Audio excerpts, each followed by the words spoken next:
മിന്നുകെട്ട് ഭാഗം 29. രചന അവതരണം ദിവ്യരാജ്.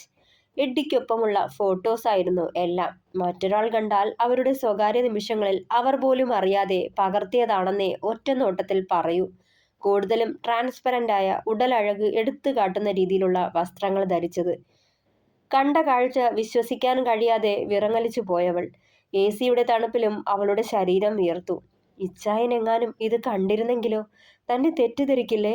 ആദ്യം ഓർത്തതേ അതായിരുന്നു. വിറയ്ക്കുന്നുണ്ടായിരുന്നു കൈകാലുകൾ. ഇതും എഡ്ഡിയുടെ പണിയാണെന്ന് മനസ്സിലായവൾക്ക്. ഇനി എന്ത് എന്നുള്ള ചിന്തയ്ക്ക് മുന്നിൽ ശൂന്യമായി മനസ്സ്. താൻ ഇങ്ങനെയൊക്കെ വസ്ത്രം ധരിച്ച് അയാൾക്കൊപ്പമോ? ഒരിക്കലുമില്ല. എന്തോ വിശ്വസിക്കാൻ കഴിയുന്നില്ല. എൻ്റെ ഓർമ്മയിൽ പോലും ഇതുപോലുള്ള വസ്ത്രങ്ങൾ താൻ ധരിച്ചിട്ടില്ല ഇന്നേ വരെ. ഇതിലെന്തോ ചതിയുണ്ട്. ഓർത്തതും ഫോൺ റിങ് ചെയ്യാൻ തുടങ്ങി. ഞെട്ടിക്കൊണ്ട് ഫോണിലേക്ക് നോക്കി. സ്ക്രീനിൽ തെളിഞ്ഞു വന്ന എഡ്ഡിയുടെ നമ്പർ കണ്ടതും മരവിച്ചു പോയി. ഫോൺ എടുക്കാൻ കൂടി കഴിയാതെ അതിലേക്ക് നോക്കിയിരുന്നു.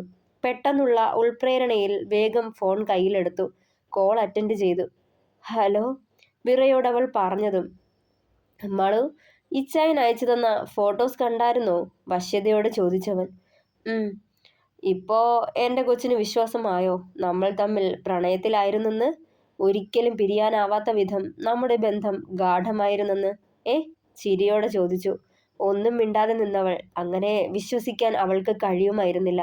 ഇസഹാക്കിന്റെ സ്ഥാനത്ത് മറ്റൊരാളെ ഓർത്തപ്പോൾ തന്നെ ഹൃദയത്തിൽ ഭാരം വന്നിടിയുന്നത് പോലെ തോന്നിയവൾ.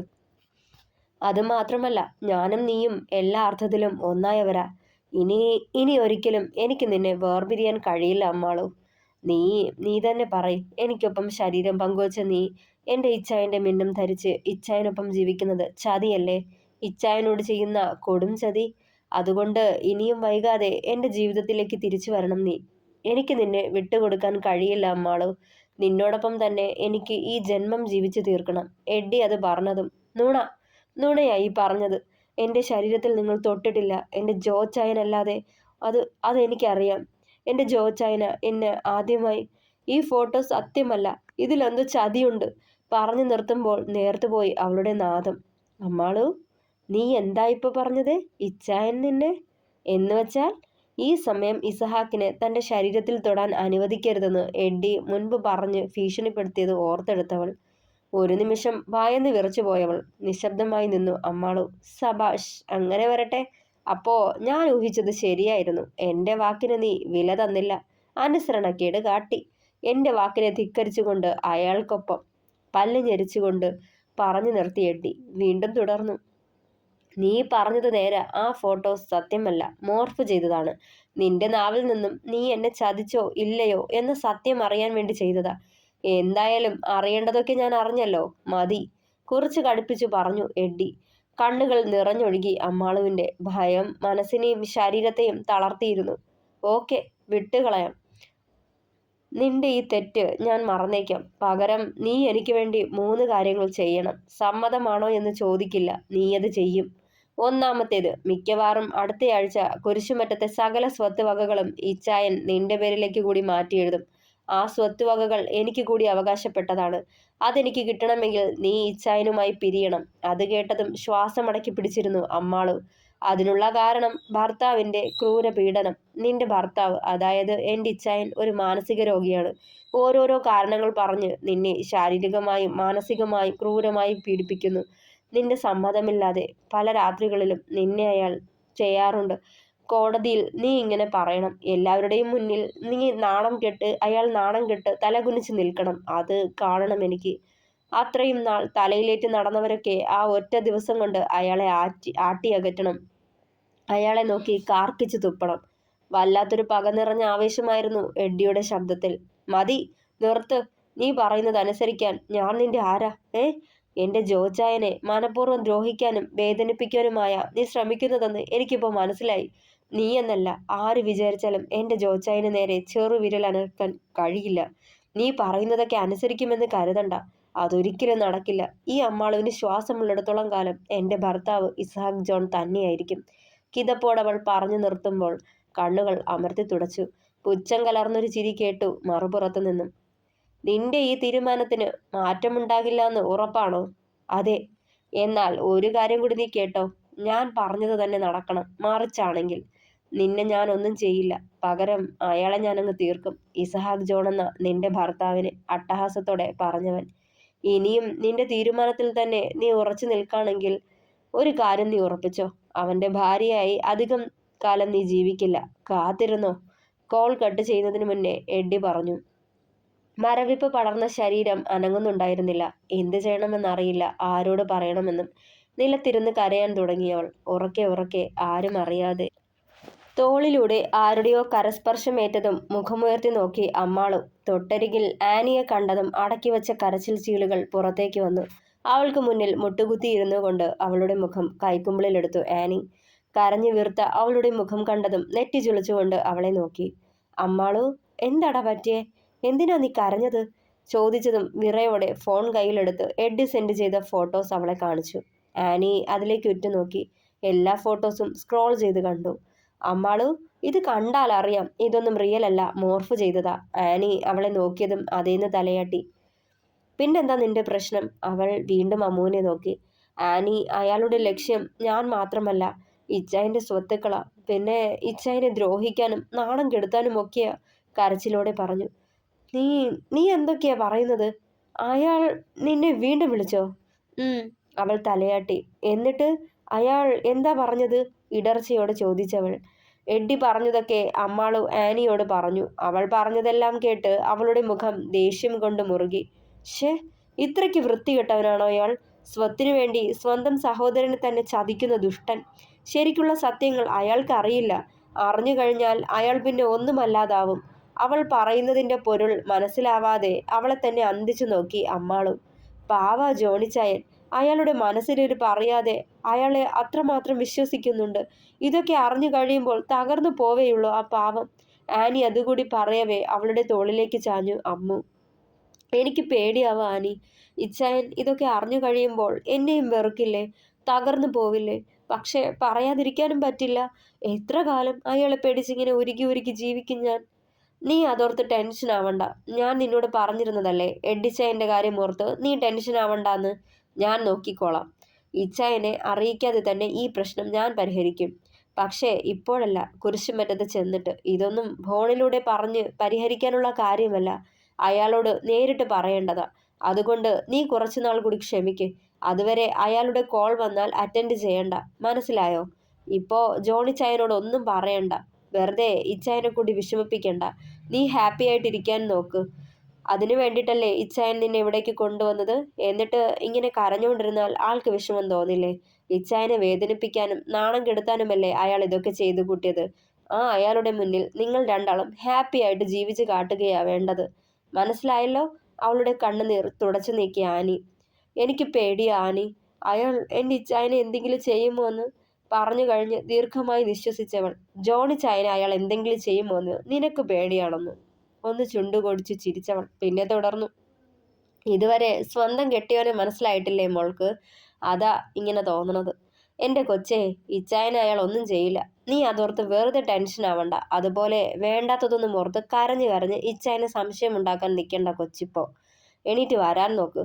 താഴെ വല്യമ്മച്ചി അപ്പവും മുട്ട റോസ്റ്റും റെഡിയാക്കി കാത്തിരിക്കുക. പിന്നെ ദേ ആ മൂന്നും കൂടി പുരയിടത്തിൽ കൂടിയിരിക്കുക. വല്ല കള്ളുകുടിയോ കളിയോ ആണോ എന്നറിയാൻ മേല. അതുകൊണ്ട് നീ പോയി നിന്റെ കെട്ടിയോനെയും അത് എൻ്റെ വാലുകളെയും കൂട്ടി കഴിക്കാൻ വിളിച്ചേച്ച് വന്നേ. എണീക്ക്. പറഞ്ഞുകൊണ്ട് അവളെ വലിച്ചെണീപ്പിച്ച് തള്ളി ഉന്തി താഴേക്ക് വിട്ടു.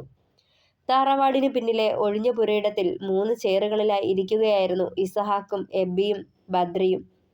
എന്നതാടാ ജോണെ, നിനക്കെന്നാ പറയാനുണ്ടെന്ന് പറഞ്ഞിട്ട്? ഫോണിൽ കുത്തി കുത്തി ഇരിക്കുന്നവനെ നോക്കി എബി. മുഖമുയർത്തി അവനെ നോക്ക മാത്രം ചെയ്തു ഇസഹാക്ക്. ഇസാ, എനിക്ക് എനിത്തിങ് സീരിയസ്? നെറ്റി ചുളിച്ചു ബദ്രി. അവൻ വിളിച്ചിരുന്നു ആദിനാഥ്. ഇസഹാക്ക് അത് പറയുമ്പോൾ എബിയും ബദ്രിയും അവനെ തന്നെ ഉറ്റുനോക്കി നിന്നു. എന്തു പറഞ്ഞു? എബി ഇടർച്ചയോടെ ചോദിച്ചു. നാളെ രാവിലെ 11 മണിക്ക് അമ്മുവിനെയും കൊണ്ട് അപ്പോളോ ഹോസ്പിറ്റലിൽ ചെല്ലാൻ പറഞ്ഞു. മറ്റ് പ്രൊസീജിയറുകളെല്ലാം അയാൾ നോക്കിക്കൊള്ളാമെന്നാ പറയുന്നത്. ഇസഹാക്ക് രണ്ടുപേരെയും മാറി മാറി നോക്കി. നീ എന്തു പറഞ്ഞു ഇസ? കൊണ്ടുവരാമെന്നേറ്റു. പക്ഷേ അമ്മുവിന് ഇപ്പോഴും സത്യങ്ങളൊന്നും അറിയില്ലടാ. ഞാൻ അവളോട് എങ്ങനാ എല്ലാം തുറന്നു പറയുന്നത്? എല്ലാം പറയുമ്പോൾ ചന്തുമാമ അവളുടെ അച്ഛനല്ലെന്നും ഗീതു മരിച്ചുപോയെന്നുമൊക്കെ അവളോട് പറയേണ്ടി വരും. അതൊന്നും അവളെ കൊണ്ട് താങ്ങാൻ കഴിയുമെന്ന് തോന്നുന്നില്ല. നെറ്റിയൊഴിഞ്ഞുകൊണ്ട് പറഞ്ഞു ഇസഹാക്ക്.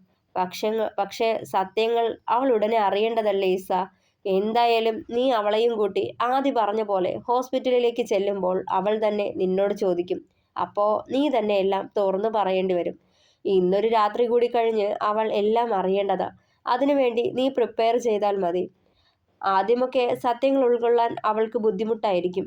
പക്ഷേ അത് കഴിയുമ്പോൾ എല്ലാം പഴയതുപോലെയാവും. ഒരേ ഒരു വ്യത്യാസം മാത്രം, ഇതുവരെ അവളുടെ ലൈഫിൽ അവൾക്കിതുവരെ അന്യനായിരുന്ന ഒരു സഹോദരന്റെ സ്ഥാനവും സാമീപ്യവും അപ്പോഴും ചന്തുമാമ തന്നെയാവും അവളുടെ അച്ഛൻ. ഒരിക്കലും അവൾക്ക് അദ്ദേഹത്തെ ആ സ്ഥാനത്തല്ലാതെ കാണാൻ കഴിയില്ല. ബദ്രി അത് പറഞ്ഞു നിർത്തിയതും പിന്നിലായി ഒച്ചത്തിൽ ഒരേങ്ങലടി കേട്ടു. 3 പേരും തിരിഞ്ഞു നോക്കവേ കണ്ടു നിറമിഴികളോടെ നിൽക്കുന്ന അമ്മാളുവിനെ. അമ്മാളു, ഇസഹാക്ക് വിളിച്ചതും ഇച്ചായ പറഞ്ഞു പൂർത്തിയാക്കാതെ ബോധം മറഞ്ഞ് നിലത്തേക്ക് വീണവൾ. അമ്മു നിലവിളിച്ചുകൊണ്ട് ഇസഹാക്ക് അമ്മാളുവിനടുത്തേക്ക് ഓടിയെത്തി. പിന്നാലെ ബദ്രിയും എബിയും. ഇസഹാക്ക് വേഗം അവളെ കൈകളിൽ കോരിയെടുത്ത് മടിയിൽ കിടത്തി. ഈ സമയം ബദ്രി ഗാർഡനിലേക്ക് ഓടിച്ചെന്ന് അവിടെ നിന്നും ഒരു കുഞ്ഞു മഗ്ഗിൽ വെള്ളവുമായി ഓടിയെത്തിയിരുന്നു. ഇസഹാക്ക് അവളെ തട്ടി വിളിച്ചെങ്കിലും ഉണരുന്നുണ്ടായിരുന്നില്ല. ബദ്രി വേഗം കുറച്ച് വെള്ളം അവളുടെ മുഖത്ത് കുടഞ്ഞതും പതിയെ കണ്ണുകൾ ചിമ്മി തുറന്നു. നെഞ്ചിൽ കൈവച്ച് ദീർഘമായി നിശ്വസിച്ചു ഇസഹാക്ക്. ഡാ ജോണേ, ഇനി നീയായിട്ടൊന്നും പറയണ്ട. കേൾക്കേണ്ടതൊക്കെ അവള് കേട്ടിട്ടുണ്ടാവും. എബി പറയുമ്പോൾ അതേ എന്ന് തലയാട്ടുക മാത്രം ചെയ്തു Isahak. Ammu, are you okay? Badri അത് ചോദിച്ചതും അതേ എന്ന് തലയാട്ടി അമ്മാളു. ഇസഹാക്കിന്റെ മുഖത്തേക്കൊന്ന് നോക്കിയിട്ട് കരയാൻ തുടങ്ങി വീണ്ടും. ഇസഹാക്ക് അവളെ ചേർത്ത് പിടിച്ച് എണീപ്പിച്ചു. ഇച്ചായ, ഞാൻ കേട്ടതൊക്കെ? അവന്റെ മുഖത്തേക്ക് ഉറ്റുനോക്കിയവൾ. സത്യവാ അമ്മു, നീ കേട്ടതെല്ലാം സത്യമാണ്. എന്നായാലും നീ അറിയേണ്ടിയിരുന്ന സത്യം. അവനത് പറയവേ ഏങ്ങലടികൾ പുറത്തേക്ക് വന്നു അവളിൽ നിന്ന്. അപ്പോ അച്ഛ? അവനെ നോക്കുമ്പോൾ ഇല്ലെന്ന് തലയാട്ടി. ചന്തുമാമ നിന്റെ ശരിക്കുള്ള അച്ഛനല്ല, വളർത്തച്ഛൻ. ശരിക്കും നിന്റെ അമ്മാവനാ ചന്തുമാമ. നിന്റെ അച്ഛൻ അമ്പാട്ട് മാധവൻ, ആദിനാഥിന്റെ അച്ഛൻ. ആദിനാഥ് നിന്റെ ആങ്ങളയാ. ഈ ഇടയ്ക്കാ ഞങ്ങളും ആ സത്യം അറിഞ്ഞത്. പറഞ്ഞുകൊണ്ട് അവളുടെ അമ്മയെക്കുറിച്ചും അച്ഛനെക്കുറിച്ചും ആദിയെക്കുറിച്ചും ഇതുവരെ അറിഞ്ഞതെല്ലാം പറഞ്ഞു കൊടുത്തു. എല്ലാം കേട്ടുകൊണ്ട് അവനെ തന്നെ നോക്കി നിന്നവൾ. എല്ലാം പതിയെ നിന്നെ അറിയിക്കാമെന്നാ കരുതിയേ. പക്ഷേ ഇസഹാക്ക് ഓരോന്നും പറയുമ്പോഴും അവളുടെ കണ്ണുകൾ ഒഴുകുന്നുണ്ടായിരുന്നു. ഞാൻ വിശ്വസിക്കില്ല. എൻ്റെ അച്ഛയാ. അല്ലെന്ന് പറയണ്ട. എനിക്ക് സഹിക്കാൻ കഴിയില്ല. എൻ്റെ അച്ഛയാ. അങ്ങനെ മതി. കരച്ചിലോടെ അവൻ്റെ ഷർട്ടിൽ പിടിമുറുക്കി. ആ നെഞ്ചിൽ മുഖം പൂഴ്ത്തി കരയാൻ തുടങ്ങിയ അമ്മാളു കരയണ്ട. ചന്തുമാമ തന്നെയാ നിന്റെ അച്ഛൻ. അങ്ങനെ കണ്ടാ മതി. ഇത്രയും നാൾ അങ്ങനെ ആയിരുന്നല്ലോ. അതുപോലെ കരുതി തന്നെ പോയാ മതി. അതിനിപ്പോ മാറ്റമൊന്നും പോവണ്ട. പിന്നെ ഇനി മുതൽ നിനക്കൊരാങ്ങള കൂടിയുണ്ട്. ആ ഒരു വ്യത്യാസം മാത്രം. ആദിനാഥ് എന്ന നിന്റെ ഏട്ടൻ. പക്ഷേ അവന് നിന്നെ അംഗീകരിക്കാൻ ഒരു മടിയല്ല, നീ അവൻ്റെ പെങ്ങളാണെന്ന് ഞങ്ങൾ പറഞ്ഞിട്ടും വിശ്വാസമില്ലാത്ത പോലെ. DNA ടെസ്റ്റ് നടത്തണം എന്ന വാശിയില്ല. നീ അവൻ്റെ പെങ്ങളാന്ന് ഉറപ്പിക്കണമെന്ന് പറയാ. അവനെ പറഞ്ഞിട്ട് കാര്യമില്ല. ഇതുവരെ ശത്രുവായി കണ്ടിരുന്നവൾ സ്വന്തം സഹോദരിയാണെന്ന് പറഞ്ഞപ്പോൾ വിശ്വസിക്കാൻ ബുദ്ധിമുട്ടുണ്ടാവും. സത്യങ്ങളെല്ലാം അറിയുമ്പോൾ അവൻ നിന്നെ അംഗീകരിക്കും. ബദ്രി അത് പറയുമ്പോൾ അത് കേട്ട് വീണ്ടും വീണ്ടും കരയാൻ തുടങ്ങി അവളും. അമ്മാളു കരയല്ലേ? നീ ഇങ്ങനെ കരഞ്ഞു നിന്നാൽ എങ്ങനാ? ദേ, നാളെ നമ്മൾ അപ്പോളോ ഹോസ്പിറ്റലിൽ പോവുക. അവിടെ ആദി വരും. നിന്റെ ബ്ലഡ് സാമ്പിൾ കൊടുത്തിട്ട് തിരികെ വരാം. ഇസഹാക്ക് അത് പറയുമ്പോൾ അവനിൽ നിന്നും അടർന്നു മാറിക്കൊണ്ട് മുന്നോട്ട് നടന്നു അമ്മാളു. ഇസഹാക്ക് അവളെ അമ്പരന്ന് നോക്കി. ഇച്ചായ, ഞാൻ ഇച്ചിരി നേരം ഒറ്റയ്ക്കിരുന്നോട്ടെ? എനിക്ക് തലയൊക്കെ പെരുത്ത് കയറുക. പറഞ്ഞുകൊണ്ട് അവൾ റൂമിലേക്ക് നടന്നു. 3 പേരും അവളെ തന്നെ നോക്കി നിന്നു. ബാൽക്കണിയിൽ നിന്ന് ദൂരേക്ക് നോട്ടം വായിച്ചു നിന്നു അമ്മാളു. കേട്ടതൊന്നും അംഗീകരിക്കാനോ ഉൾക്കൊള്ളാനോ കഴിയാത്ത പോലെ. അതുവരെ സ്വന്തമായിരുന്ന അച്ഛൻ ഒറ്റ ദിവസം കൊണ്ട് തനിക്ക് അന്യനായ പോലെ തോന്നാ ഏങ്ങലടിയോടെ ഓർത്തവൾ. ഇസഹാക്കിന്റെ കരങ്ങൾ വയറിൽ അമർന്നതും നിറഞ്ഞു തുളുമ്പിയ കണ്ണുകൾ വേഗം തുടച്ചു. ഈ നേരം കൊണ്ട് അവൻ അവളിലേക്ക് ചേർന്ന് നിന്നുകൊണ്ട് തോളിൽ താടിയൂന്നി. അപ്പോഴും നിയന്ത്രിക്കാനാവാതെ ഏങ്ങലടികൾ പുറത്തേക്ക് വന്നുകൊണ്ടിരുന്നു. അമ്മു, മതി പെണ്ണെ, എന്തിനാ കരയുന്നത്? ദേ, ഇങ്ങനെ പട്ടിണി കിടന്ന് കരയാൻ പോവാ നീ? വന്നേ, എന്തെങ്കിലും കഴിക്കാം. അവൻ അവളെ തിരിച്ചു നിർത്തിക്കൊണ്ട് പറഞ്ഞു. ഇച്ചായ, എനിക്കെന്താ പറയേണ്ടതെന്ന് അറിയില്ല. കരയാൻ തുടങ്ങി വീണ്ടും അവൾ. അമ്മു, ദേ പെണ്ണെ, വെറുതെ എന്നെ ഭ്രാന്ത് പിടിപ്പിക്കല്ലേ. ഞാൻ പറഞ്ഞതല്ലേ. നീ ഇന്ന് കേട്ടതൊക്കെ അങ്ങ് മറന്നേരെ. ഓർക്കുകൂടി വേണ്ട. അവളുടെ നെറുകിൽ തലോടി ഇസഹാക്ക്. ദേ, എൻ്റെ പെണ്ണ് കഴിക്കാത്തത് കൊണ്ട് ഞാനും കഴിച്ചിട്ടില്ല. എനിക്ക് നല്ല വിശപ്പുണ്ട്. എൻ്റെ പെണ്ണ് ഇച്ചായൻ ഇന്ന് പട്ടിണിക്കിടോ? കുസൃതിയോട് അവളെ നോക്കിയതും അവൻ്റെ നെഞ്ചിലേക്ക് ചാഞ്ഞു അമ്മാളും. വാ, നമുക്ക് എന്തേലും കഴിക്കാം. അമ്മൂട്ടിക്ക് വിശപ്പില്ലാന്നേ പറഞ്ഞുള്ളൂ എന്നറിയാം. വേണ്ട, ദേ വന്നേ. ഭക്ഷണം കഴിച്ച് സുഖമായി ഉറങ്ങണ്ടേ? നാളെ ബ്ലഡ് കൊടുക്കാൻ പോവേണ്ടതാ. അമ്മുവിൻ്റെ നെറുകിൽ പതിയെ തലോടിക്കൊണ്ട് പറഞ്ഞു ഇസഹാക്ക്. ഇച്ചായ, എനിക്ക് പേടിയാവാ. എന്തിന്? പതിയെ മുഖമുയർത്തി അവനെ നോക്കി അമ്മാളു. ഇഞ്ചക്ഷൻ, സൂചി, ഇതൊക്കെ എനിക്ക് പേടിയാ. ഞാൻ കരയും. വെറുതെ അല്ല ആഴ്ചയിൽ 3 ദിവസവും ഹോസ്പിറ്റലിൽ കയറി ഇറങ്ങേണ്ടി വരുന്നത്. എന്നിട്ടും എൻ്റെ കൊച്ചിൻ്റെ പേടി മാറിയില്ലെന്ന് വെച്ചാൽ കഷ്ടവാ. അവളെ കളിയാക്കി ഇസഹാക്ക്. ഇച്ചായ, ചുണ്ടു കൂർപ്പിച്ചുകൊണ്ട് അവൻ്റെ നെഞ്ചിൽ തല്ലി കുറുമ്പോടെ അവളുടെ കയ്യിൽ പിടിച്ച് തൻ്റെ നെഞ്ചിലേക്ക് അവളെ ചേർത്ത് പിടിച്ചവൻ. പിറ്റേന്ന് രാവിലെ തന്നെ ഇസഹാക്ക് അമ്മാളുവിനെയും കൊണ്ട് അപ്പോളോ ഹോസ്പിറ്റലിൽ ചെന്നു. റിസപ്ഷനിൽ ചെന്ന് ചോദിച്ചു മനസ്സിലാക്കിയ ശേഷം DNA വേണ്ടി ബ്ലഡ് സാമ്പിൾ കൊടുക്കുന്ന സ്ഥലത്തേക്ക് ചെന്നു. തൊട്ടു മുന്നിൽ ആദിനാഥിനെ കണ്ടതും ദേഹമാകെ വിറകൊണ്ടു. അമ്മാളുവിന് വല്ലാത്തൊരു മരവിപ്പ് പടർന്നു. അവൻ്റെ മുഖത്ത് തന്നെ നോക്കി നിന്നവൾ. പക്ഷേ അറിയാതെ പോലും ആദി അവളെ ഒന്ന് നോക്കാതിരിക്കാൻ ശ്രദ്ധിക്കുന്നുണ്ടായിരുന്നു. ഇസഹാക്ക്, ഈ സമ്മതപത്രത്തിലൊന്ന് സൈൻ ചെയ്യിക്കണേ മാളുവിനെ. സോറി, അമ്മാളുവിനെ കൊണ്ട്. ഒരു ഫയൽ അവന് നേരെ നീട്ടിക്കൊണ്ട് പറഞ്ഞു ആദി. ഇസഹാക്ക് അവനിൽ നിന്നത് വാങ്ങിക്കൊണ്ട് സൈൻ ചെയ്യാനായി അമ്മുവിന് നേരെ പെൻ നീട്ടി. അവൾ അവനെ ഒന്ന് നോക്കിയ ശേഷം പറഞ്ഞയിടത്ത് സൈൻ ചെയ്തു. ഫയൽ തിരികെ ആദിയെ ഏൽപ്പിച്ചതും. ഇനി അമ്മാളുവിനെയും കൊണ്ടുചെന്ന് സാമ്പിൾ കൊടുത്തോളൂ. ഏട്ടനെ ഉറ്റുനോക്കി നിൽക്കുന്ന അമ്മാളുവിനെ അവഗണിച്ചുകൊണ്ട് ദൂരത്തേക്ക് നോട്ടം പായിച്ചു ഗൗരവത്തോടെ പറഞ്ഞു ആദി. അവർ അകത്തേക്ക് കയറിയിട്ടും പുറത്തു തന്നെ നിൽപ്പുണ്ടായിരുന്നവൻ. അമ്മു പെങ്ങളാണെന്ന് മനസ്സ് പറയുന്നുണ്ട്. അത് ഇസഹാക്ക് ഒരിക്കലും നുണ പറയില്ലെന്ന ഉറപ്പിന്മേൽ തോന്നിയ പ്രതീക്ഷയാണ്. പക്ഷേ അവൾ തൻ്റെ പെങ്ങളാണെന്ന് തെളിഞ്ഞിട്ട് അവളുമായി അടുക്കണതാ നല്ലത്.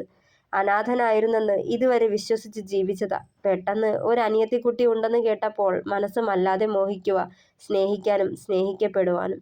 പക്ഷേ ഈ പ്രതീക്ഷകൾ തെറ്റിച്ചുകൊണ്ട് റിസൾട്ട് നെഗറ്റീവായാൽ പിന്നെ തനിക്കത് താങ്ങാൻ കഴിഞ്ഞെന്ന് വരില്ല. ഓർത്തുകൊണ്ട് അമ്മുവും ഇസഹാക്കും പോയ ഇടത്തേക്ക് നടന്നു ആദിയും. എല്ലാ ഫോർമാലിറ്റീസും കഴിഞ്ഞ ഉടനെ ഇസഹാക്ക് അമ്മാളുവിനെയും കൊണ്ട് വീട്ടിലേക്ക് തിരിച്ചു. ഇച്ചായ, ശരിക്കും എൻ്റെ ഏട്ടന് ഇനി എന്നെ സ്നേഹിക്കാൻ കഴിയുമോ? യാത്രക്കിടെ മൗനത്തെ ഭേദിച്ചുകൊണ്ട് അവളത് ചോദിച്ചതും ഇസഹാക്ക് നെറ്റിച്ചുളിച്ചു. എന്താടാ അങ്ങനെ തോന്നാൻ? ഇതുവരെ ഞാൻ ഏട്ടൻ്റെ പെങ്ങളാണെന്ന് അറിയില്ലായിരുന്നല്ലോ. പെട്ടെന്ന് എന്നെ അംഗീകരിക്കാൻ പറ്റുമോ? സാധാരണ കൂടപ്പിറപ്പായവർ കുഞ്ഞുനാളെ മുതലേ ഒരുമിച്ച് കളിച്ച് വളരുന്നവരല്ലേ. പരസ്പരം തല്ലുകൂടിയും സ്നേഹിച്ചും കരുതിയും പങ്കുവച്ചും ഇണങ്ങിയും പിണങ്ങിയുമല്ലേ അവർ വളരുന്നത്. അവർക്കിടയിലെ സ്നേഹത്തിൻ്റെ ആഴം പെട്ടെന്ന് മുളച്ച ഈ പെങ്ങളോട് തോന്നുമോ എൻ്റെ ഏട്ടന്? അവൾ അവനെ നോക്കി. അറിയില്ല പൊന്നെ. പക്ഷേ ഒരു കാര്യമുണ്ട്, ഇതൊക്കെ ദൈവമായിട്ട് കൂട്ടിച്ചേർത്ത ബന്ധമല്ലേ. അപ്പോൾ എന്തായാലും നിന്നോടൊരു ബോണ്ട് ഉണ്ടാവും. അത്രയ്ക്ക് ഹൃദയകാഠിന്യം ഉള്ളവനല്ല നിന്റെ ഏട്ടൻ. ഇന്ന് നിന്നോടുള്ള വാത്സല്യം ഞാൻ കണ്ടതാ ആ കണ്ണുകളിൽ. നോക്കാം, ദീർഘമായ നിശ്വാസത്തോടെ പറഞ്ഞു ഇസഹാക്ക്. വൈകുന്നേരം ജാനറ്റ് മുറ്റമടിച്ചു കൊണ്ടിരിക്കെ പറമ്പിലെ ഒരു ചെറുവഴികളിലൂടെ നടന്നു വരുന്ന ഇസഹാക്കിനെയും വല്യപ്പച്ചനെയും ബദ്രിയെയും എബിയെയും കണ്ടെന്നു ഞെട്ടിയവൾ. തലേന്ന് ബദ്രി അവളുടെ വീട്ടുകാരോട് സംസാരിക്കാൻ വരുമെന്ന് പറഞ്ഞത് ഓർത്തതും ഒരു വിറയൽ ദേഹത്തൂടെ പാഞ്ഞുപോയി. തുടരും. പ്രിയപ്പെട്ടവരെ, അഭിപ്രായങ്ങൾ പറയണേ. കഥ ഇഷ്ടമായാൽ ലൈക്ക് ചെയ്യുക, ഷെയർ ചെയ്യുക, സപ്പോർട്ട് ചെയ്യുക. താങ്ക്